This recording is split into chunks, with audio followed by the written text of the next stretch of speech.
always wanted to have the autonomy just to create what I wanted to create and explore and be in the lab. And I had this philosophy of put it on the shelf, make it and put it on the shelf.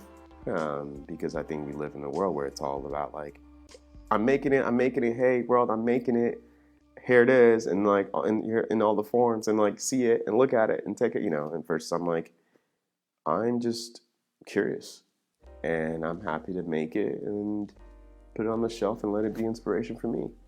And then there's times where like, you know what, maybe, you know, I think it's time for it to be inspiration for a larger audience. Or if you're in my space, in my studio or in my home, then like you can actually, you know, get it. You can benefit from it or question it or ask, you know, or ask more questions about it. And I think that's because there's a desire for community in real time that I appreciate. Because I'm like, yeah, like I can make something and people can like comment about it, but like I don't need flame emojis on Instagram. Yeah, you know, and it's like, and I don't need you to necessarily say like I like this or I like that.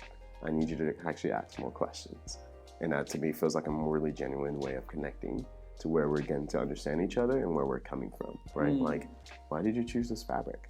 And I can tell you about where I was in like East Africa or wherever when I was shopping for it and how I discovered it, and you know, and then it sat there and then I worked with it and how it comes from this culture and this tradition, and I study that, and they're interesting because they develop this and they have this kind of foresight about the world, and then you become much more enriched from it from that perspective. Absolutely. So the mediums is a way of just getting people to be just as curious, and for me to enjoy, you know, just discovering new materials and new things and learn to work with them.